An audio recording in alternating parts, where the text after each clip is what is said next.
Hi guys, welcome back. I'm top music attorney, Miss Krystle. If you saw our last episode, we talked about the Travis Scott kind of fiasco of what happened at the Astroworld Festival, the loss of life, the fact that 8 people had died. I think there were 25 people that were rushed to the hospital, and half of those were still in the hospital as of Saturday. So we're talking about some pretty serious injuries. And other than the fatalities, the serious injuries, we talked about potential liability, not only of Travis Scott, but also the festival owners and organizers. And we were talking about things like security, right? So how many security people were there based on the fact that there were 50,000 people in attendance? And I was looking at this again today because Houston police has launched an investigation now.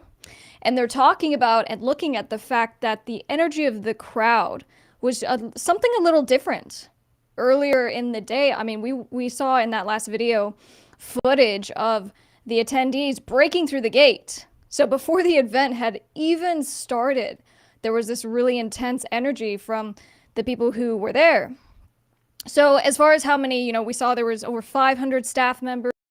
We had 76 officers from Houston police, and then also there were 90 private security officers. So I kind of did quick math on that. So that means there was one security person for roughly every 65 people.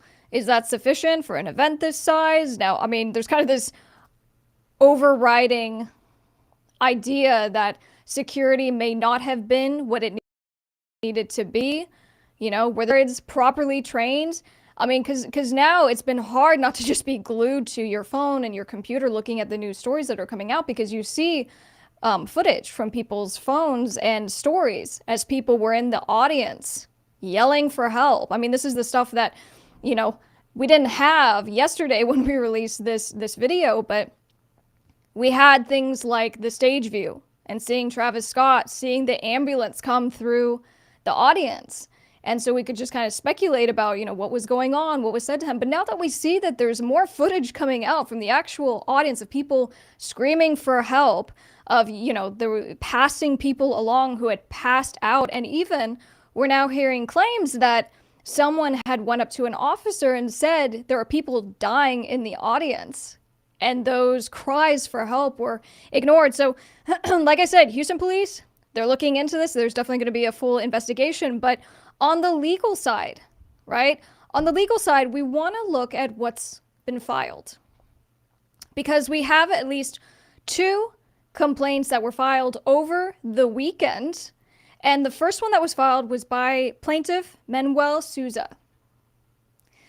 And guys, I mean, I wanted to kind of go through this complaint with you. Number one, so you can see what these complaints look like. So you can get an idea as attorneys what we are drafting, how we are making this look. And this complaint in particular, it's drafted pretty well, just in that you actually see pictures. And you don't typically get that with legal documents, but you actually see pictures, and there are links to articles, and there are links to videos. So actually today we planned on giving you some updates on things that have come out, right? New footage, new testimony from people who had been at the event. But I want to deep dive into the complaint because you guys are asking, on the legal side, what are the claims? So we're going to focus today on Manuel's complaint, which was filed in the district court in Harris County, Texas. All right, so let's go ahead and I'm going to bring this up. All right, so the first thing I want to kind of point out right here, you see that Manuel is noted as the plaintiff.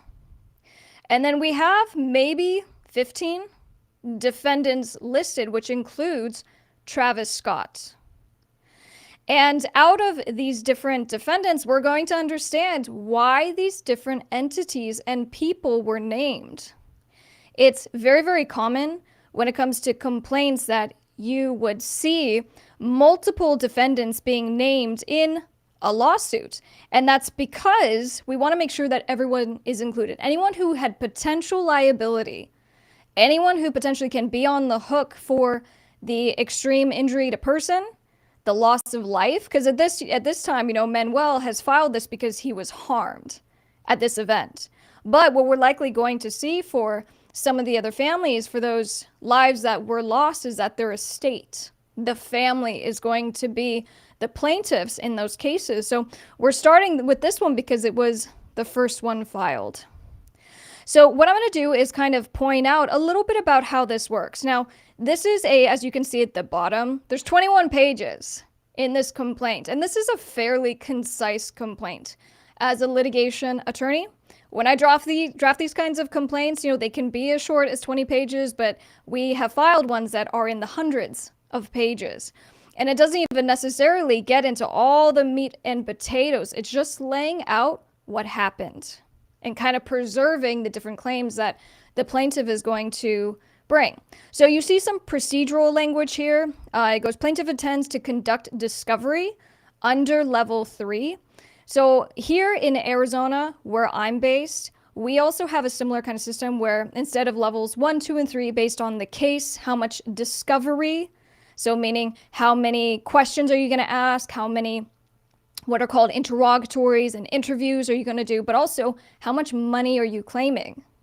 So here in Arizona, we don't call it levels, we call it tiers. So you go tier 1, tier 2, tier 3, and a big factor is how much money you're claiming. So in this case, in Texas, it's level 3.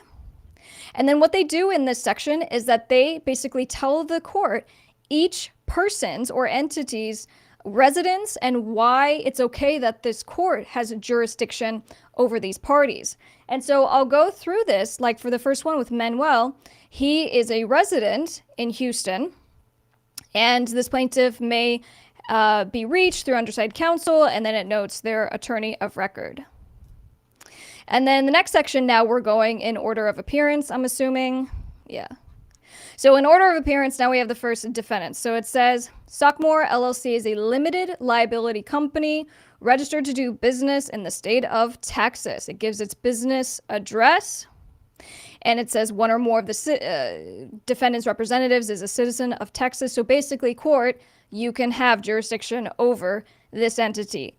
And so then it goes into the next defendant. And so as I've read for the first couple of defendants, these are different entities that are not only registered in the state of Texas, but were involved with this event. So you're going to see, as you kind of read through this complaint, these are by and far some of the vendors, right? So it would include the company or individuals who provided security, right? So you would find logically, if someone went to an event and they got really hurt, that you're going to want to name whoever was responsible for making sure that you had a safe environment to be in.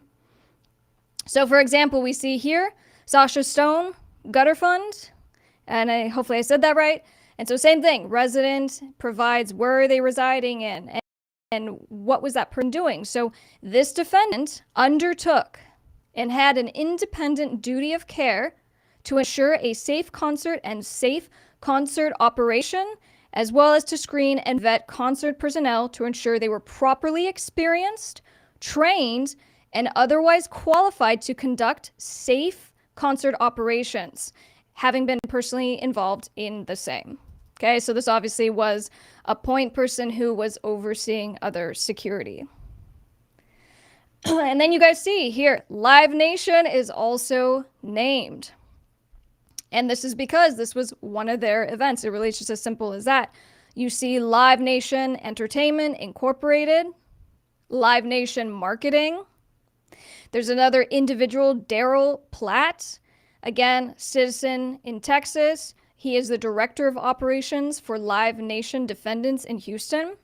So as we kind of read through now, and I think it was about 15 defendants, it doesn't mean just because someone is named as a defendant, it doesn't mean that, of course, the person is automatically liable or that they're going to stay in the case, but it just means that the plaintiff and their legal representation named all these different parties and should have a good faith basis for bringing the claim for damages against each of these defendants. So then what happens after we've now established this first section, and it's these are all of the different defendants, what it will go into is what's called jurisdiction and venue. Now, jurisdiction and venue is basically going to tell the court, where did the events leading to this complaint happen? And as we know, this happened in Houston, Texas. That's where the event was held. And so basically the plaintiff goes through and describes jurisdiction is proper, so therefore this court can hear this case. So now it gets into the actual factual background, and this is what happened. This is the plaintiff's opportunity to describe the events leading up.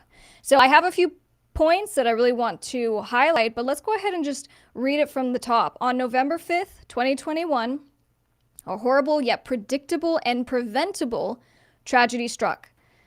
The Astroworld Festival at Energy Park in Houston. We saw, of course, Energy Park and then a number of its entities being named as defendants as well in this complaint. Defendants are the owners, operators, promoters, public relations representatives, and or organizers of the concert and or owners and operators of the premises. Defendants individually and collectively, right? So we're saying each person or entity all by itself as well as everyone combined together, all had assumed the duty and responsibility for ensuring safe concert operations. And so the plaintiff, Manuel, is basically just saying, I bought a ticket to go to a concert. This was supposed to be some fun, innocent time to be spent supporting an artist that I love, and I didn't have that experience. Defendants, individually and collectively, further make representations to concert goers that, now this is a quote, so I'm assuming that this was either on a website for this concert, this was on, let's say, a ticket. If you guys ever take a look, when you buy a ticket, there will usually be all kinds of disclaimer language. So I'm not sure where this is from. They don't have to say that in the actual complaint. This comes out later in discovery, but it is quoted. So it says, quote, for the safety and security, oh, sorry, let's go back. So made representations to concert goers that safety and security are always our top priority, and they would, quote, ensure a safe, secure, and positive environment, and to make sure that it was provided for all artists and staff. Tragically, due to defendants' motivation for profit at the expense of concert goers' health and safety, and due to their encouragement of violence, so now we're getting a little bit more into now what the claims are. At least 8 people lost their lives and scores of others were injured at what was supposed to be a night of fun. It goes on to say, plaintiffs suffered serious bodily injury when the uncontrolled crowd at the concert knocked Manuel, so plaintiff, down to the ground and trampled him. So when he says he suffered bodily injury with the uncontrolled crowd, you know, when in that video that we released yesterday, we showed you guys kind of what was happening, and you saw just kind of like the crowd was almost floating. You know, I in those instances, I've been in those kinds of situations where, you know, it's almost like your feet aren't even touching the ground because you're so close together. But we're talking about a crowd that was incredibly aggressive.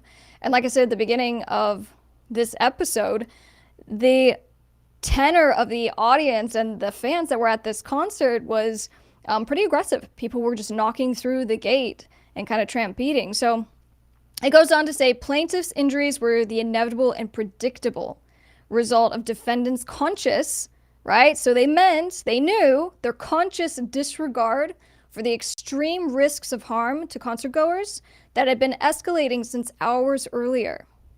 Earlier in the day, concertgoers breached a security gate around the park, stampeded into the premises, and trampled over one another. So you guys see right here, we have some of this footage in that video from yesterday, but they put it here in the complaint itself, so you see that they're actually breaking through. And some have even fallen to the ground at this point, and people are already getting stepped on. Yet, defendants made the conscious decision to let the show go on despite the extreme risks of harm to concert goers. All right, I don't want to be ignoring you guys in the chat. I appreciate you being here. Hi, hi, hi. Very cool. We have our trusty water here with us. So it goes on right here later. Several times during the ongoing show performed by defendant Travis Scott, emergency vehicles literally drove through the massive crowd to render aid to concert goers. We saw that, right? We saw that there was actually an emergency vehicle that was going through the audience. And notably, even though Travis Scott had seen this happening, he did not stop the concert for very long. He did stop the concert several times throughout, and I think at one point he said, hey, it looks like someone passed out. But at this particular point, when there really was an ambulance kind of going through the crowd, he didn't stop the concert for very long. And this is something that we talked about at length yesterday, and just saying, did he have a duty to basically just completely stop and turn on the lights and say, we need to take a breath? And you saw as part of the Houston police investigation, there was kind of a comment to that effect. It wouldn't have hurt anything. It probably would have helped if the person on the mic took steps to try to calm the audience down, because again, we're focusing so much on the loss of 8 lives, that I feel the 25 people who were taken to the hospital and the hundreds of people who were otherwise hurt are kind of being forgotten.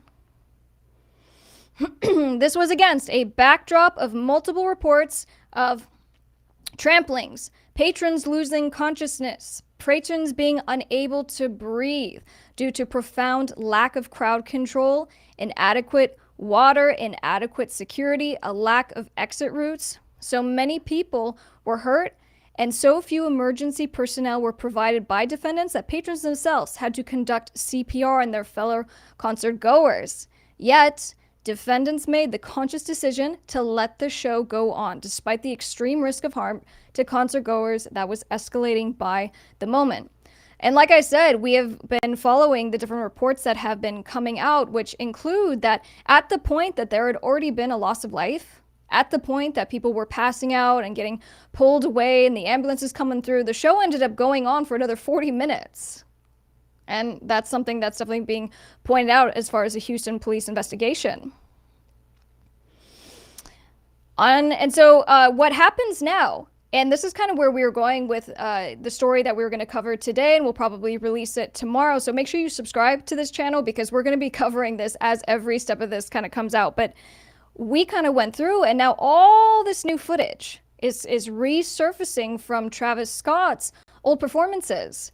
And basically, being like, oh, this is basically what Travis Scott does. He has really rowdy crowds. He's a hype man. And he kind of coaxes the fans to do things that will result in harm to themselves and other people. So they kind of get into it in the complaint here, saying on May 5th, 2021, in response to fan complaints about the concert quickly selling out, Travis Scott tweeted, "We still sneaking the wild ones in." And of course, reposting the actual tweet. This recklessly encouraged fans to breach the barriers and otherwise actively encouraged a culture of violence. Now, we did see fans breaching barriers and otherwise trampling each other at the start of the day. Now, can we say this was from his May tweet? It's arguable, but that's the connection we're trying to make as litigators representing those who have been harmed. And we say, is something like a tweet, right, from back in May, so many months ago, could that be responsible for the culture and the mentality of fans when they got to this concert? And arguably, on the other side of this, you could say, no, that was many months ago, but the point of this is to basically show the court a pattern of conduct and to show why Travis Scott and the other organizers should be held responsible.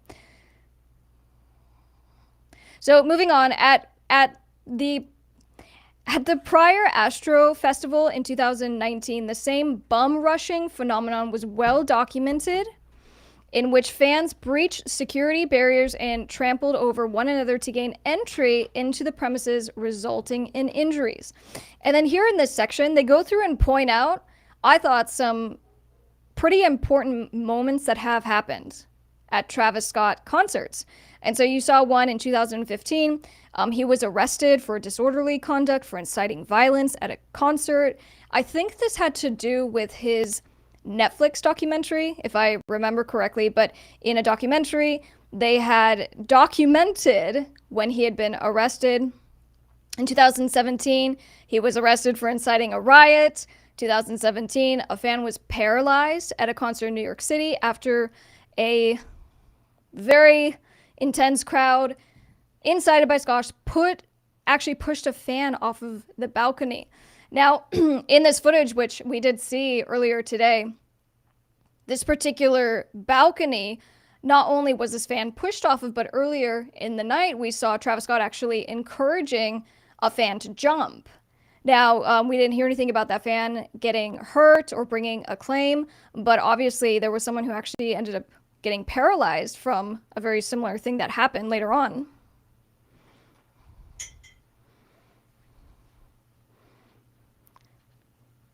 Travis Scott, his career won't come back from this. Hard to pull yourself out from situations like this. I mean, you know, guys, it does seem like there's already a lot of blowback happening. And it's, you know, even Kylie Jenner is getting a little bit of this blowback because she had gone on her story, right, girlfriend to Travis Scott, and she had said, you know, she was at the event. We had no idea there had been any kind of fatality. And that had been kind of their statement. And so she's already getting a little bit of heat from that because in the stories that she had posted herself, you can actually see in one of them that there was an ambulance in the audience. So it's kind of, how can you think that there's not something serious going on when you see an actual ambulance going through the audience? So moving on, defendants failed to properly plan and conduct the concert in a safe manner. Instead, they consciously ignored the extreme risks of harm to concertgoers and in some cases actively encouraged and fomented dangerous behaviors. Their gross negligence caused plaintiff serious injuries. So, in this final line, plaintiff therefore has been damaged far in excess of the jurisdictional limits of this court. So guys, in our typical complaints, when we have a call to action, a prayer for relief from the court, we usually will say we're asking for at least jurisdictional limits because there are certain amounts that the court is likely to award in certain situations. So plaintiff here is saying, please court, this situation was so extreme that we are entitled to an excess of the jurisdictional limits. Now, what I thought was interesting is that in this complaint, we're actually only going to see 2 claims that were brought. Oftentimes, when you bring a complaint, there's this tendency to, I guess, throw in the kitchen sink, so to speak. And so we'll bring a number of claims in addition to kind of the main claims to make sure that everything is covered. But this is a pretty simple complaint. And this is different from the second complaint that we saw filed by a separate individual who ended up naming Drake as an additional defendant. In this complaint, of all the defendants, we didn't see Drake being named, but in another complaint that we might talk about in a separate episode, the plaintiff had named Drake and said, at the point later in the concert, when Drake came out and did his, you know, kind of appearance with Travis Scott, they knew something was happening. And Drake didn't do anything to stop it either, so therefore, he should be held equally responsible. So it goes on, it says, plaintiff incorporates all other paragraphs by reference here fully within. And that basically means that you are pulling in everything else that was discussed in the complaint by reference.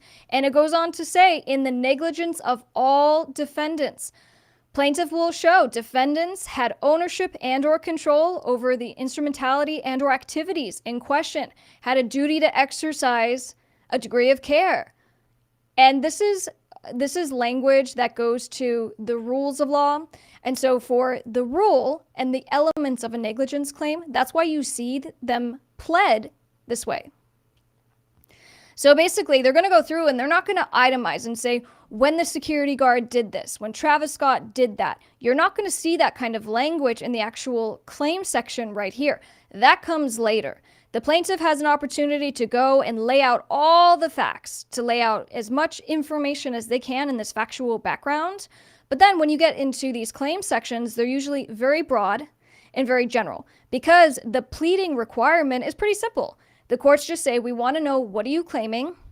We want to know, do you have the elements of your claim?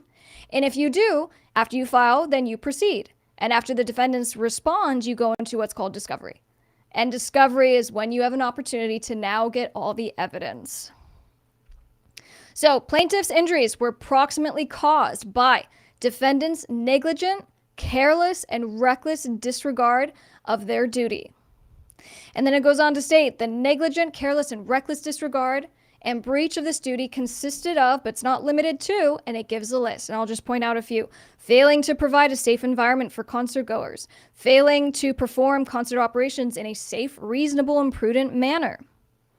Failing to recognize and remediate known safety hazards. A failure to provide adequate security personnel or adequate medical personnel. To not have safety equipment in good working order. To violating just general standards of best practices when it comes to giving a safe concert environment. Failing to properly train and supervise, monitor, and retain employees and contractors. So, right, this would be the security staff. Failing to adequately warn or make safe, dangerous, or conditions of which defendants had actual or constructive knowledge. So even if you didn't know that it was dangerous, you became knowledgeable of the fact that it was dangerous when you saw people were passing out. When you saw that there were actually waves of concert goers trampling each other and falling on top of each other. At some point, you became aware that it was a highly dangerous situation. So now, and right down here, it says plaintiffs further assert the doctrine of res ipsa loquitur, which basically says it's Italian for the event kind of speaks for itself. Right? So based on everything that we just described, it's negligent just based on the events themselves. So then the second and last claim is now gross negligence, right? So these are different. The first one of just negligence, this is a more general standard that you just had a duty to care. As the event holders, you know people are going to be there. You know you need to keep them safe, so don't be negligent. And you were. Gross negligence, alternatively, will be as follows. The acts or omissions described above, when viewed from defendant's standpoint, involve an extreme degree of risk, considering the probability and magnitude of the potential harm to plaintiffs and others. Defendants had actual subjective awareness of this risk, but proceeded with indifference to the rights, safety, and welfare of plaintiffs and others. So they're saying you weren't just negligent in that maybe you understaffed or were underprepared, but you were grossly negligent in that you went so far to be underprepared, or you didn't take action when you needed to that it resulted in the loss of life, but in the four corners of this complaint, in extreme bodily harm to Manuel, the plaintiff. As such, defendant is grossly negligent, and it should have been defendants. As such, defendants are grossly negligent and should be subjected to exemplary damages. So exemplary damages is when you ask the court, even though, let's say, my medical bills, my actual damages might have been $5,000, I want you to make an example out of these defendants. And I want you to give me something that is far above and beyond. $100,000, $500,000, $1 million. So in this now call for damages, plaintiff generally sets forth that he is seeking his damages related to the physical pain and suffering in the past, so meaning what he has already experienced, physical pain and suffering that in all likelihood will be sustained in the future, so his ongoing pain and suffering, mental anguish sustained in the past, mental anguish that is likely to continue, his reasonable medical expenses that will be forthcoming, again, the exemplary damages. And then we have some basically standard language here. So it's going into a notice to preserve evidence. It's saying to each of the defendants, to each of the festival organizers, you have a legal obligation not to destroy any evidence that could be used against you. And as a litigation attorney, we serve these notices to preserve at the beginning of the case. And this one was done within the complaint itself. There was also a demand for jury trial. This can be made later on, but it was made as part of this complaint. It's my practice to also make that request as part of the initial filing as well. But to the extent that this does not get settled, to the extent that there isn't, let's say, a motion for summary judgment where you ask the court to make a determination early on, the plaintiff is saying, I want my day in court in front of a jury. And then, of course, you see an application for temporary restraining order, and this basically is asking that the defendants be restrained from doing anything to even break down the venue. So you're not allowed to modify anything, because now there needs to be an opportunity for that discovery to take place, to go in. So more specifically, plaintiff asked this court to issue a temporary restraining order prohibiting defendants from altering, moving, modifying, reconfiguring, replacing, destroying, or disposing of the subject premises, right? So the venue, its fixtures and improvements as they existed on November 5th, 2021. This includes the barricades, the vehicles, permits, documents, electronically stored information, footage, all equipment,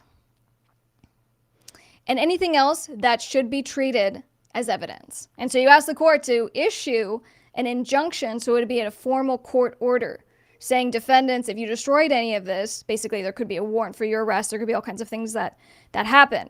So they go through and they define everything that they want. And so you can see here in the bullet points, they go even more detailed. We want photographs and videos from the incident. We want all document and communications. I thought this one was pretty interesting. Any and all documents or records relating to the incident, including but not limited to OSHA records or records exchanged with any governmental agency in connection with the incident in question. So they even want to go as far as anything filed with OSHA. We want to know even what the staff was complaining of. We want to know what happened with the staff. We want to know who you hired, because all of this is going to go into ultimately, did Travis Scott and the event organizers exercise their duty of care to do everything that they possibly could to prevent loss of life, or the event of serious personal injury. So then you'll see the request for inspection, reservation of rights, and then finally the prayer. So the prayer is, for these reasons, plaintiff prays that the court grant the motion for temporary restraining order and injunction. Plaintiff further prays that defendants be cited to appear and answer herein, and upon a final hearing of the cause, judgment be entered for plaintiffs against defendants. And again, reiterating, asking for exemplary damages and any other relief to which plaintiffs are justly entitled.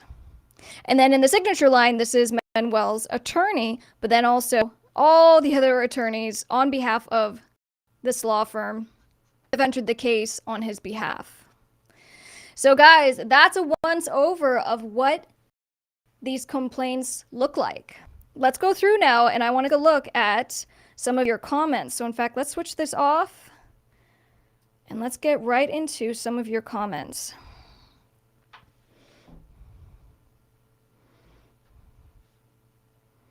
It's almost like he doesn't know how to do his own job. All the auto-tune should have probably gave that away. I think we'll leave any creative criticisms on this one. Will his record label be liable for this? So the record label was not named as a defendant, right? So we saw that the actual venue was named. We saw the security company, security agents all named. But we have not seen, at least as part of this complaint, that the record label itself was named. And that would have been just because the record label likely was not involved in the actual production of the show. Had the record label been a partner in the actual event, that's a different story. Kylie should just keep quiet. What do you guys think? I think the fact that, you know, in the essence of like you stand up for your man, right? So you come to his bat. I mean, she was at the event. And I think people are kind of highlighting her just because of who she is. But at the end of the day, you know, her involvement has nothing to do with the claims of what happened, the safety measures, which were not taken. But I think just because of who it is, she's definitely getting thrown into the spotlight again. I don't think it helps anything, and I will say this.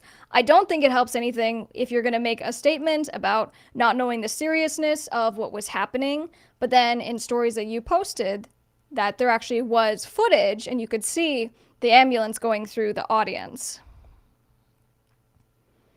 He should be banned from having concerts. We've seen that he canceled one or his next big concert, And there's talks of also other shows getting canceled either by him. I'm curious to see whether events are going to start canceling him, right? And taking him off of the billing because of this. And because, again, all of this footage from his other shows and his past events are resurfacing. And we're seeing that, this is just Travis Scott. These are the shows that he puts on. He's really rowdy and he gets his fans to kind of go crazy and he tells them, rush the stage, or he'll tell them to kind of beat each other up or go after each other. And I think all of that now is coming to light. So whether this is going to have a long-term effect on his ability to have shows and to get these bookings, we'll see. At metal gigs, I've seen similar things happen in the crowd. The bands refuse to play anymore till medical and security can get to the people. Yeah, and we've seen kind of this virality of now other performers and what they do in these instances. We've seen those coming up. And so in a lot of cases, the ones who have been doing it for a long time, they know they just cool out. Everyone take a deep breath and they'll stop their shows. And that seems to be the best way to go about this, just to ensure that if someone has been hurt, they have an opportunity just to get out. And that they're not continuing to get trampled on because they're lying on the ground. So I think that's a good point. And we are seeing more of that come out as now other artists are being put in the spotlight of, well, what did you do when that same thing kind of happened to you? Someone asked, if Drake was there, I think he'd be responsible too. No. So the claim right now is that because he was a featured performer with Travis Scott, later on, in the show, after there had already been an ambulance, we'd already seen people getting carried out who had passed out, and then Drake came on stage. It's what did Drake know? And did he have a responsibility? Did that duty of care pass to him in that moment? Now, we know that no one stopped the show. And that's the big call out here for Drake, and why in a separate lawsuit, he was named as a defendant. Because the claim was you absolutely had a duty of care and to make sure that the participants watching your performance were safe.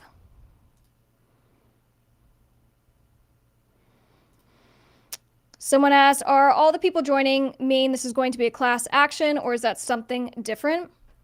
Typically in a class action, we're talking about a whole lot of people, right? So we'll say 30, 50, 200 people are injured in the same kind of way. And so a common example might be like a pharmaceutical, and people start getting sick on it, people die, and so class actions will get certified for those purposes.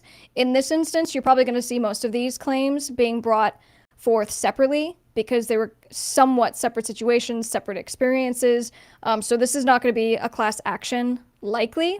We're probably going to see individual claims, but we do see that Travis Scott is trying to do what he can to mitigate the damages. Now, not saying Travis Scott is a bad guy. I am sure that he is mortified. We saw him give his personal response, and he just says, I had no idea.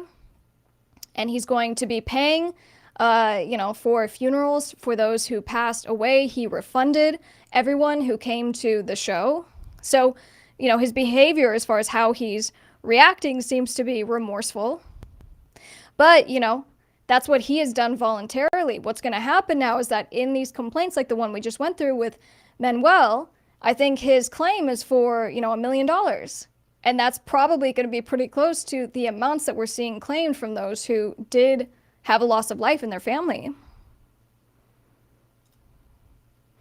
Another good question, what about insurance? Does the venue users have to provide insurance? If they didn't have insurance, then they are in a world of hurt. As an event host, an event provider, you absolutely have to have insurance. And you have to have a very high premium on that insurance, because when these claims happen and then someone's now bringing a claim for $1 million, even if you settle for 100,000, well, guess what? That was 1 out of 8 who died. And that was 1 out of 25 others who were taken to the hospital. And that was 1 out of however many hundreds were otherwise hurt or dehydrated or any of the above. So they better hope they have insurance. Someone says, was it a bad thing that he saw people and did nothing about it? And that goes to the heart of why there's a claim against Travis Scott individually, against Drake individually because they had eyes and they could see what was happening. Even if they couldn't see exactly what was happening, they could have come to a reasonable conclusion. But, you know, it's tough because as we're seeing some more of this footage coming out, showing that those in the audience were actually yelling for help. Could Travis Scott hear that? I don't know. But this was happening all throughout the show, including the points where, including the points when things had slowed and things had actually paused. So guys, I mean, that's a once over as far as with the complaint. We have so much more coming on this. That ORKO, I'm going to bring you in real quick.